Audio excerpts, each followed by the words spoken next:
mga kababayan, impeachment ni Sara Duterte. Sabi ko nga sa inyo mga kababayan, yung Plan A, ako, tinawag ko lang Plan A ha. Yung Plan A, mag-file ng impeachment. Yung Plan B, i-impeach si Sara. Ngayon mga kababayan, hindi nga inaano. Tawag dito, binara nga ng Senado at hindi nga naituloy itong impeachment. So ang Plan A nila, i-impeach si Sara. Yung Plan B, maghain ng resolusyon sa Korte Suprema. Ngayon mga kababayan, kung hindi man pakinggan ng Korte Suprema at hindi aprubahan ang motion for reconsideration ng House of Representatives dyan sa pagdeklara ng Korte Suprema na unconstitutional, ay, mga kababayan, meron pang Plan C ang House of Representatives. Ano nga ba ang Plan C nila, mga kababayan? Ito po. Ang Plan C ng House of Representatives, mga kababayan, ay kung hindi man ma-impeach si Sara ngayong taon na to, magpa-file na naman daw ulit ang mga complainant sa February 2026. Ilang buwan na lang po mga kababayan. Yun nga ang pagkakulong ni Digong. Magkakalahating taon na, hindi pa rin siya nakalabas. Diba? Yun pang 2026 February, ilang buwan na lang. Ano ngayon? August. September, October, November, December, January, February. 6 months na lang. Biruin ninyo yung 6 months, madali lang yan.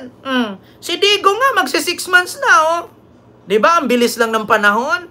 Kamakailan lang siya hinuli, March 11. Ano ngayon? August na. Mag-August 11 na. Diba? So ngayon mga kababayan, ito ang sabi ni Congressman Terry Tidon. Ito mga kababayan. Wait lang. Kung hindi man daw ma-filean, no? At hindi makalusot itong hinaing motion for reconsideration ng Kongreso, baka sa 2026 mag-file na naman daw ang Congress ng another impeachment. Ito po mga kababayan. Buhayin pa ng Senado ang impeachment ni VP Sara. Kaya ayon sa Kamara, sakaling tablahin ng Korte Suprema ang kanilang apela, desidido silang ihain muli ang kaso sa susunod na taon. Patay. Narito ang agenda report ni John Manalo. Sabi ko nga, sa totoo lang mga kababayan, sabi ko nga, Ma'am Cecil at kay Ma'am Emma, hello po.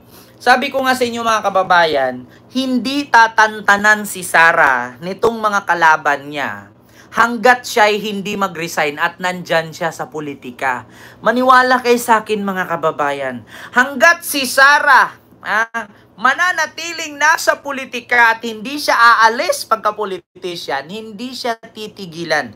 Ulitin ko mga kababayan, kung ano ang ginawa ng mga Duterte kay Bongbong Marcos ngayon, times 5 ang raranasin ni Sara pag siya ang pumalit kay Bongbong. Totoo yan mga kababayan, ako nagsabi sa inyo. Hanggat si Sara ay nandyan, mark my word, kung ano ang itinanim ni Sara ngayon, pambabatikos, paninira, babastos kay Marcos, times 5 ang babalik sa kanya dyan. Actually, Ma'am Cheryl Andres, Davao del Norte po kami. Hindi po ako Davao City. Pangit po yung Davao City. Mainit po dyan. Walang lupa. Walang ano dyan. Walang gubat. Sa amin, maraming gubat. Marami pang pasyalan. Ulitin ko mga kababayan. Kung hindi man daw aprubahan ng Senado at tatablahin daw ng Korte Suprema ang motion for reconsideration ng Kongreso, ay maaaring maghain daw muli ng impeachment complaint laban kay Sara sa 2026. Talagang sabi ko sa inyo mga kababayan, walang takas si Sara. Maniwala kay sa akin. Suntok sa buwan para sa ilang mambabatas ang muling pagbuhay ng impeachment ni VP Sara ngayong pinatay ito ng Senado. Wala pa rin kasiguraduhan kung babalik rin ba ng Korte Suprema ang ruling nito na unconstitutional ang impeachment complaint laban sa bise. Ayon kay Bicol Saro Portales Representative Terry Ridon, kung matalo ang Kamara sa inihain nitong motion for reconsideration sa SC, Ang susunod daw nilang hakbang ay ang pag-refile ng kaso sa 2026. Patay. Archiving is not exactly killing the entire thing. Ah. So, in the event that the MR is reconsidered, yun ho yung magiging basis for the Senate to unarchive it. Diba? Instead of outrightly dismissing it.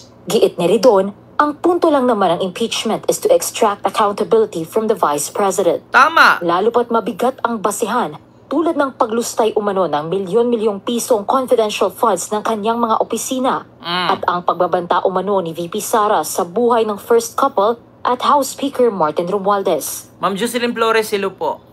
Kaya sa totoo lang mga kababayan, ito, sa nangyaring ito mga kababayan, sabi ko nga sa inyo kung anuman ang dinanas ni PBBM ngayon sa pambabastos nila, pambabatikos nila, pang araw-araw nilang butasan, araw-araw nilang siraan, araw-araw nilang tinitira, times 5 ang raranasin ni Sara.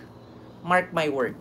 Halimbawa, syempre si PBBM hindi na yan pwedeng tumakbo sa 2028 presidential election kasi may batas sa atin sa Philippine Constitution, kapag presidente ka na, hindi ka na pwedeng tumakbo presidente ulit, pero pwede kang tumakbong vice-presidente or mayor, congressman, governor, basta hindi ka na pwedeng ulit tumakbo pagka-presidente. So ngayon, syempre si Sara hindi pa presidente, vice pa lang siya ngayon. Baka sakali, palari ng Panginoong Kibuloy, manalo siya. Sabi ko sa inyo, ngayon mga kababayan, ang kalaban ni Marcos, isa na lang. Bakit? Kasi kung isipin natin, dilawan, pinklawan, hindi naman kinalaban si Marcos niyan eh. Kasi bakit? Ang hiling lang naman ng oposisyon ay ang kanilang kagustuhan ay sang-ayunan mo. Ang oposisyon hindi naman po yan gumawa ng gusto na para sa kanila yan. Kasi ang kanilang pinaglalaban ay para sa taong bayan, katulad yan. Pinapahinto ang Pogo. Ang Pogo ba hindi nakakasira sa taong bayan? Nakakasira po. Kasi illegal nga yan. Katulad sa Isabong. Nakakasira bang Isabong o hindi? Nakakasira po. Yung online gambling. Tapos kung ano-ano pang korupsyon. So, lahat yan ay sinuportahan ni PBBM. So, ngayon itong taga-oposisyon ay nagdadalawang isip na babanatan nila si Marcos kasi lahat naman ng gusto nila ay sang-ayon din si Marcos at yun din ang pananaw ni Marcos sa kanila. Ngayon, ang kalaban lang ni Marcos ay isa lang, kundi si Sara. Ngayon mga kababayan, pag natapos ang termino ni Pangulong Bongbong Marcos ngayong 2028, bababa na siya. Siyempre may magtatakbuhang presidente dyan. Ngayon, halimbawa si Sara ang nanalo, pagiging presidente. Di ba? Ngayon mga kababayan, isang utot lang ni Sara, lahat nakikita ng tao. Bakit? Sa ngayon pa nga lang, ginawa na niya ang hindi maganda. Sa ngayon pa nga lang, nasisilip na siya ng tao. Siyempre, tatandaan ng tao yan. Ano bang ginawa niya ngayon? Saan mo dinala yung ganito? Sino si Mary Grace Piatos? Sino si ganito? Sino si ganyan? AGK, War on Drugs, Pro-China, West Philippine Sea. Lahat yan, mababalik yan sa 2028. Mga kababayan, lahat ng maaaring pwedeng gawing black propaganda kay Sara, lahat mabubuhay yan. Paano ka buboto sa isang kandidato pagka-presidente kung ang budget sa bayan ay ninakaw? Di ba kung naalala ninyo noon? Siyempre, ganyan ang gagawin. Anong sabi ni Digong noon ng eleksyon? Lahat yan maglalabasan yan mga kababayan. Anong sabi ni Digong noon?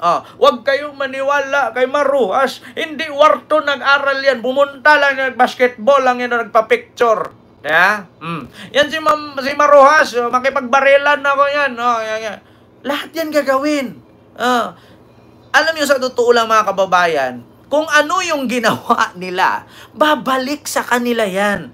Siyempre, ang taong bayan mapag-isip-isip. Sabihin natin, nakalimutan na namin yung confidential fund nakalimutan na namin yung West Philippine Sea nakalimutan na namin yung, yung mga pogo-pogo yan Siyempre, pagdating eleksyon yan, kung tatakbo si Sara, number 1 yan ang papakinggan ng tao. Halimbawa, ang kalaban ni Sara, si Risa Hontiveros. Siyempre, sasabihin lang ni Risa, nung ako'y senador pa, Yung Pogo, nagawa ko na ipaban ko. Yung Isabong, ganito. Yung si Alice Go na kampo ni Duterte, nagpapasok niyan dito, illegal Chinese, napagawa ko. Si Harry Roque, napatakbo ko sa ibang bansa.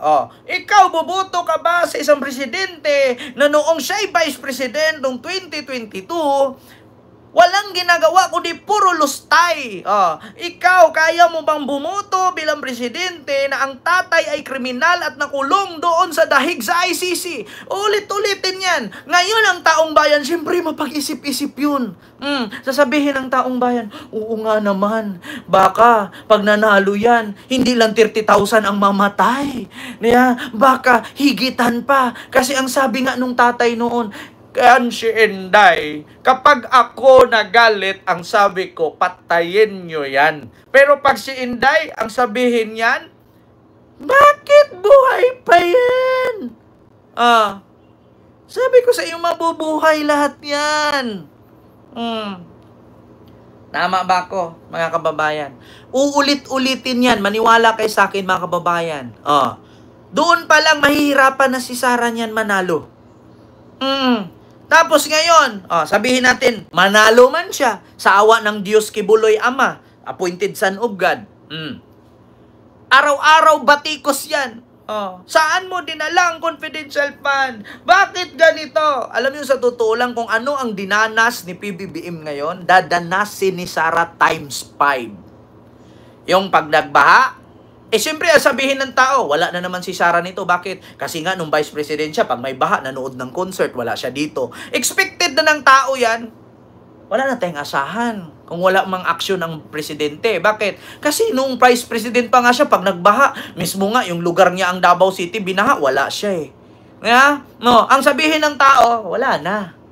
Kaya ngayon, kung magkandalit-silitse man ang Pilipinas pag nanalo si Sara, huwag nyo sisihin si Sara. Sisihin ninyo yung sarili ninyo kasi pinagbubuto ninyo eh. Pagdating ngayon, may sakuna, may lindol, may baha, may sunog. Siyempre, wala ka nang aasahan.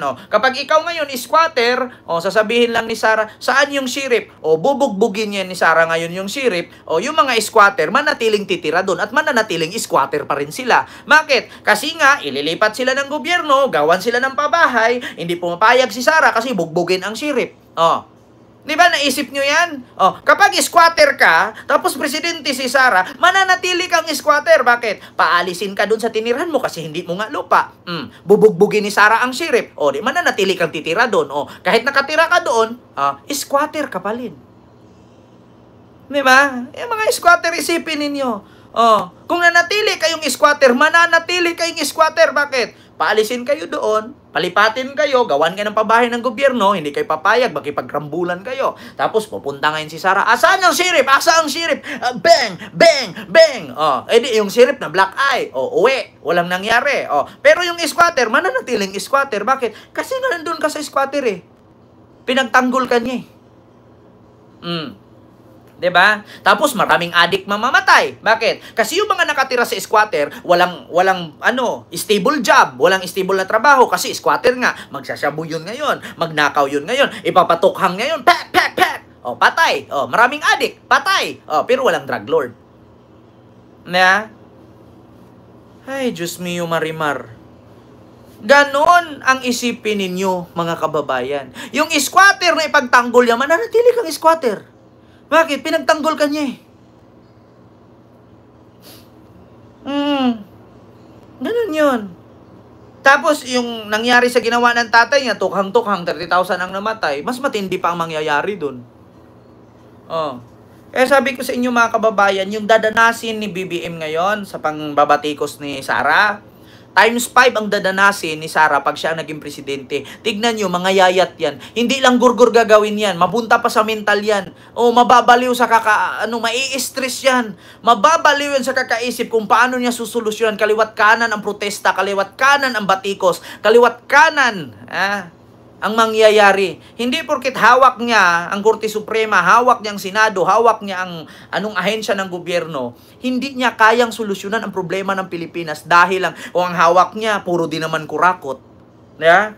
Hawak niya puro din naman kurakot. Wala mangyayari. Puro lang siya batikos. Mauwi pa, mapareho pa siya kay Erap Estrada. Di ba? Yun, mga kababayan. Oh, kung ikaw squatter, mananatili kang squatter. Bakit? Bubugbugin lang ni Sarah yung sheriff na magpapalaya sa inyo. Diyan pa rin kayo titira. Squatter ka pa rin. Anong expect mo? E di sana kung binugbog ni Sarah yung sheriff, aalis ka dyan, makakatira ka sa isang condominium. Diba? Makakapagtrabaho ka ng marangal. Squatter ka pa rin kahit ipagtanggol ka niya. Huwag na kayo mag-expect. Nga, sabi nga ni Amy, sa daming kaso ni Sarah, makakalusot pa ba? Eto, yung huli, mga kababayan. Ano nga ba itong huli?